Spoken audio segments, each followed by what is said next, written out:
Thank you for joining me. I'm Gord Long. A reminder before we begin, do not trade from any of these slides. They are commentary for educational and discussion purposes only. Always consult a professional financial advisor before making any investment decisions. In this month's Under the Lens video, I'd like to follow on from last month's Under the Lens video, where I outlined my views on the false question of inflation versus deflation. As I stated then, my views were based on 35 years of watching this silly debate. Similarly, to put to bed the confusion many have about market activity and economic trends, I'd like to clarify how I look at it. Many of the emails I receive I can attribute to this confusion. Whether you agree with me or not is for you to decide. All I can say is that it has worked well for me and made me money, but maybe more importantly, in many instances, prevented me from losing money. In this regard, I'd like to cover the subjects shown here.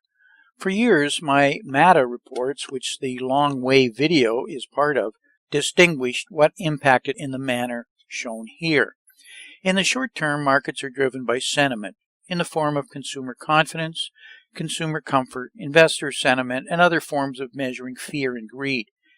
In the intermediate term, markets are driven by the perception of risk. It is often fickle, swinging from risk on to risk off without any clear reason on the surface. However, when properly understood, there are clear drivers that can be found with understanding of margin, leverage ratios, credit defaults, swaps, and options pricing. In the longer term, markets are controlled by fundamentals. Warren Buffett took a small investment of less than $200 in the 1940s and turned it into one of the biggest fortunes in the world by understanding that, as he describes it, in the short term, markets are a slot machine, in the long term, a weighing machine. I've always felt my methodology did little more than give further granularity to his statement. However, there is more to investing in markets than this. That is the world of economics, and specifically macroeconomics in the context of global flows and liquidity. In a world of credit, currencies, and the relative cost of debt, it is profoundly important, but more or less in the long term. It is about shifting trends which impact fundamentals, again, in the longer term. It is difficult to trade a longer-term perspective without global databases and powerful complex algorithms. Many of my Under the Lens videos focus on macroeconomics because they often point out serious problems and concerns. Viewers, however, often misconstrue these negative macroeconomic comments with my views on the markets. As this graphic shows, again, they are longer term. In many cases, it's impossible to determine when they will have consequences to the markets. But they do have consequences to the markets. Often they show themselves when there is a widely accepted perception in the market that suddenly is proven false. The false beliefs often stem from the area of macroeconomics, which creates a dislocation in the massive trading areas of global currency, credit, and yield. It takes the equity markets with it. It arrives as a shock to markets, and major moves abruptly occurs with major gaps. Money previously made is lost in a heartbeat as protective stop losses go unfilled from a lack of liquidity and buyers. This is how markets work. Macroeconomics is both about identifying trends and additionally about assessing the shock risk of just such an occurrence. So with that perspective, let's revisit the roadmap we have recently been outlining with videos on COVID-19, a global recession, sector rotation, inflation stagnation, and others on the subjects labeled here. Let me first distill it into global, U.S., and Chinese economic policy pressures, all intended to alleviate the damage from the global pandemic and avert a global depression arising from the recession created by the pandemic. It is easy to lose perspective with the financial recovery and stimulus numbers currently being bandied around. Millions and billions are now simply trillions. Let's try and put them into some sort of context. The International Monetary Fund recently released a number of major reports that showed 11.7 trillion, or close to 12% of global GDP, has been spent this year as of September 11th. They have printed more than half of this, $7 trillion, in the 6 months from April to September alone. This compares to 12 trillion between 2008 and 2016. Global government deficits will surge to an average of 9% of GDP. Global public debt to approach a record 100% of GDP. In the U.S., we look to have put in the ballpark of $7 trillion in the U.S. economy, stimulus of approximately $3 trillion, another stimulus of $1.9 trillion coming within, I don't know, the next 60 to 90 days, if not sooner, but certainly after the election, $1.6 trillion in various credit facilities from the Fed. The U.S. economy is roughly $22 trillion in size, so in the span of a single year, policymakers will have funneled an amount of money equal to nearly 33% of the U.S. GDP directly into the economy. Let's not forget China's credit impulse. Nearly $1.3 trillion in two surges in March and August. The approximate $1.3 trillion in 5 months is a historic rate and only comparable to two previous shocks where the Chinese impulse helped save the global economy. This can only be described as a shock, which takes time to work itself through the economy. The markets normally discount out 8 to 9 months or so. The markets are signaling a breakout, whether a false breakout, a technical throwover, or a parabolic blow-off. Only time will tell. As we pointed out many times previously, our money is with a classic Minsky melt-up. It looks like we're setting up for that as we go into 2021. Our conclusion is supported by the fact that the markets have consistently followed global money supply growth and the global liquidity proxy, and we've shown both of those extensively. Exploding debt may be good news short-term, however it is bad news long-term. It brings with it imbalances, fragility, and the risk to credit, currency, and yield markets. So let's talk macroeconomics, again, not markets, for a moment. It's our current view that the letter to describe the recovery isn't a V. Maybe a V in the U.S., but not coming back to the same levels. Not an L, but likely a W, with another recession right around the corner. Consider for a moment, the U.S. economy fell by 31.4%, that is annualized, in the second quarter. The third quarter, best estimate, is that the economy will grow at about 35% annualized rate, but we won't have official figures out until October the 29th. The 35% gain is applied to the lower level of output, resulting from the 31.4% loss. If you take 100 as a starting place, reduce it by 31.4%, you get a new level of 68.6. If you increase that level by 35%, you get back to 92.6%. That leaves you 7.4 percentage points in the hole, not counting the 5% drop in the first quarter. I will just leave that out, which makes all these numbers even worse.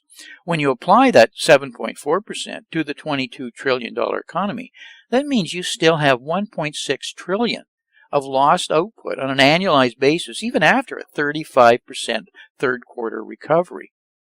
Beyond the second wave of layoffs, there is a persistent problem of the long-term unemployed whose businesses are shut down or dead in the water with no prospect of any return of demand. This is a combination of factors the economy has not seen since the 1930s. It's worse than a technical recession. It's actually a depression. Its effect will be felt for years or even decades to come. So when will output return to 2019 levels? The numbers suggest that the U.S. will not regain 2019 output levels until at least 2022. And growth going forward will be even worse than the weakest ever growth of the 2009-2020 recovery. The post-2009 recovery produced only 2.2% growth. It was an L-shaped recovery. It was a real recovery, yet the output gap between the former trend and the new trend was never closed. The U.S. economy suffered over $4 trillion of lost wealth based on the difference between the former strong trend and the new weaker trend. That lost wealth was a serious problem for the U.S. before the new Great Depression. Now the prospect is for even lower growth than the weak post-2009 recovery. The U.S. economy would have to grow 10% a year in 2021 and 2022 to return to 2019 levels of output. Is 10% growth even a reality? Past history suggests absolutely not. Since 1943, U.S. annual real growth in GDP has never exceeded 10%. In fact, post-1980 recoveries averaged 3.2% growth, and since 1984, growth has never exceeded 5%. So 10% is very optimistic forecast to begin with. Here's the problem. Using 100 as a yardstick for 2019 output and assuming unrealistic back-to-back years of 10% real growth in 2021 and 2022, one still does not get back to 2019 output levels. It would take the highest annual real growth in 40 years, sustained for 2 consecutive years, to get close to 2019 output levels. It's far more realistic to assume real growth will be less than the 10% per year. That puts the economy well into 2023 before reaching output levels last achieved in 2019. The new recovery, far from the 10% growth, may only produce 1.8% growth, even worse than the 2.2% growth before the pandemic. It's another L-shaped recovery, the second in a row. Now the bottom of the L is even closer to the flat line, and the output gap compared with the long-term trend is even greater. All this economic devastation was not caused directly by the virus. It was caused by the policy responses to the virus, specifically extreme lockdowns ordered by many state governors. Was it all worth it? The likely answer is no. As we previously outlined, we see a series of cascading dominoes therefore occurring. First, rising unemployment rates. 2, bankruptcies and mergers will reinforce unemployment and slow economic growth. Thirdly, reduced consumption, which aggravates economic growth in a 70% U.S. economy. Fourth, the commercial real estate market experiencing serious problems. Fifth, the reverse wealth effect kicks in. We dedicated an entire video to this earlier in the year. And sixth, we have a full-fledged credit crisis as lenders are forced to pull in their horns. This will all arrive in a consistent dominoes effect. This will be the second shock, but is still out in the future when fundamentals count. Risk is a concern and sentiment is tanking. It will be a Wile E. Coyote moment where, fixated with catching the roadrunner, he lost sight of the obvious. The chasers of the markets will find the ground abruptly and unexpectedly pulled out from under them. As I always remind you in these videos, remember, politicians and central banks will print the money to solve any and all problems on such time as no one will take the money or there's no value. That day is still in the future, so take advantage of the opportunities as they currently exist. Investing is always easier when you know with relative certainty how the powers to be will react. Your chances of success go up dramatically. The powers to be are now effectively trapped by policies of fiat currencies, unsound money, political polarization, and global policy paralysis. I'd like to take a moment as a reminder, do not trade from any of these slides. They are for educational and discussion purposes only. As negative as these comments often are, there has seldom actually been a better time for investing. However, it requires careful analysis and not following what has normally and traditionally been the true and tried approaches. Do your reading and make sure you have a knowledgeable and well-informed financial advisor. So until we talk again, may 2020 turn out to be an outstanding investment year for you and your family. And I sincerely thank you for listening.